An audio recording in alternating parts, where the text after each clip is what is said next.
Let me get to this Volkswagen story because this story is also amazing.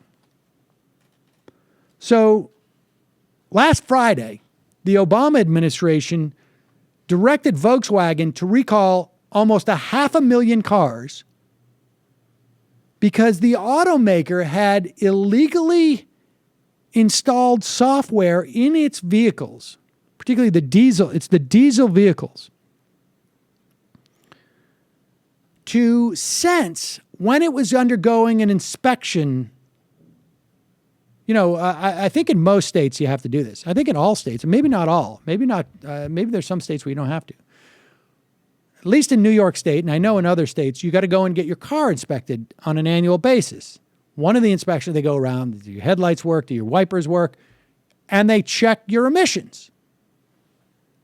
Well, apparently Volkswagen had installed a software that sensed that it was being tested for emissions, would drive down the emissions, I guess by engaging, the catalytic converter or something like that, and then disengage it so that it would increase performance. In other words, spewing all sorts of crap that is illegal under the Clean Air Act into the atmosphere.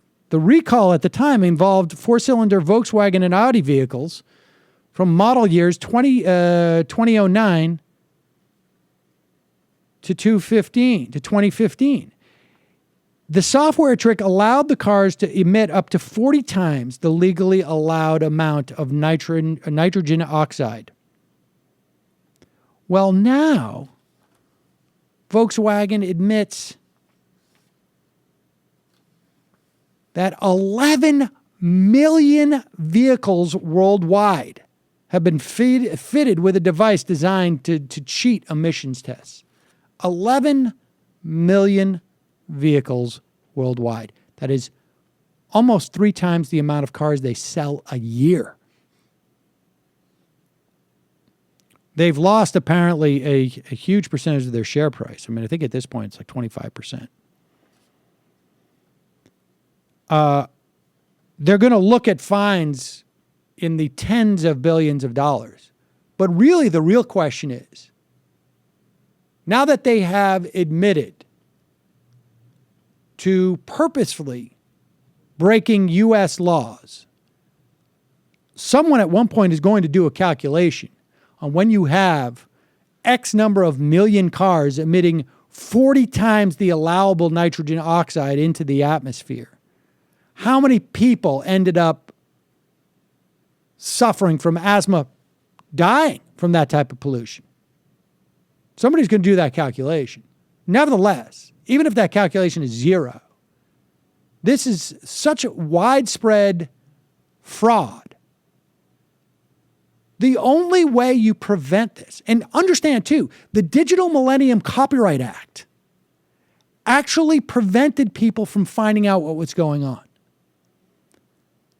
The Digital Millennium Copyright Act meant that people could not get access to the code, and so that unaffiliated dealers and mechanics could not look into the code as to what was going on with a car. This is an attempt to basically allow Volkswagen to control, certified dealers and monetize that.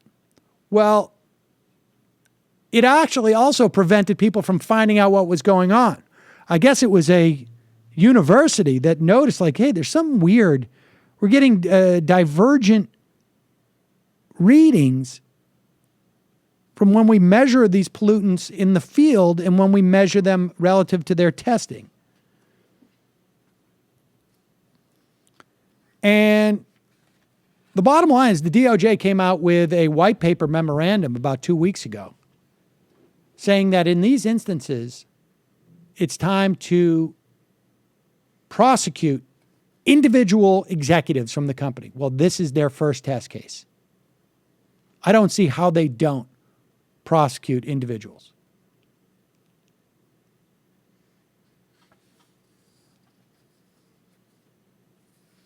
Apparently, this was not about gas savings. It was about trying to get better power out of the cars. That's what my understanding is. But I don't know. Seems to me, you do this type of wide-scale fraud for that long, there has to be criminal consequences.